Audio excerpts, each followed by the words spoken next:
अजायो वॾा थियासीं।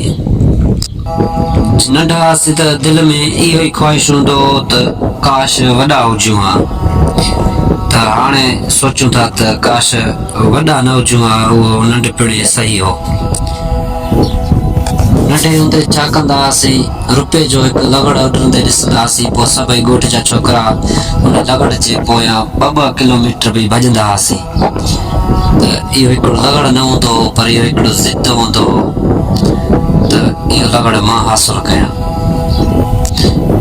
त हिकु कूड़ो लोट खणी दुकानदार वटि वेंदा हुआसीं, उन दुकानदार खे ॾेई उन खां शइ वठी ईंदा हुआसीं त वॾो दिलि में ख़ुशी थींदी हुई ऐं वॾी हिकु दिलि में जेको आहे बे इंतिहा ख़ुशी थींदी हुई त असां वॾो कमु करे आया आहियूं, जेको आहे हिन फलाणे चाचे दुकानदार खे कूड़ो लोट ॾेई ऐं असां शइ वठी खाधो आहे।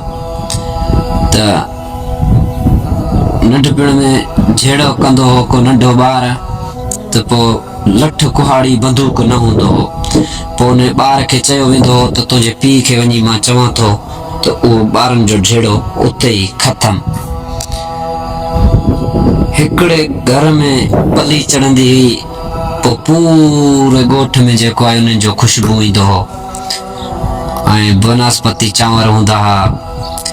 पोइ छा कंदा हुआसीं, अमड़ पोड़ी वटि वञी उन खां लस्सी वठंदा हुआसीं त अमड़ छा कंदो हो, लस्सी विझी ॾींदो हो, उन में हिकिड़ो नंढड़ो मखण जो चाणो ठाहे उहो बि विझी ॾींदो हो त जीअं मानी सां मखे उहो खाऊं।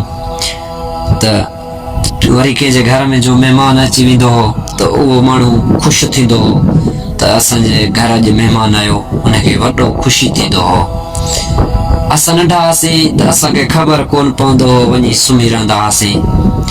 केरु दर ते अची दरवाज़ो खड़काईंदो हो त इहो टेंशन न हूंदो हो त उथी वञी दरवाज़ो खोलणो आहे या नाहे खोलणो, छो त घर खे ॿिया हलाइण वारा हुया।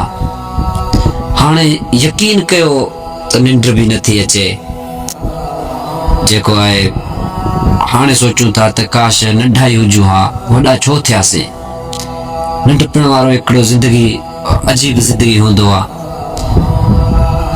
असांजो ही वीडियो ॿुधी जंहिं बि भाउ खे जेको आहे पंहिंजो बचपन यादि आयो, तव्हां बचपन में इहो ज़रूरु असांजे कमेंट में ॿुधाईंदो तव्हांजो बचपन कीअं गुज़रियो ऐं बचपन में तव्हां कीअं हुयो, त इहो ज़रूरु असांखे ॿुधाइजो। इंशाअल्लाह वरी मिलंदासीं ॿिए वीडियो में। जंहिं बि भाउ खे असांजो वीडियो पसंदि आयो त असांजे वीडियो खे शेयर लाज़िम कजो।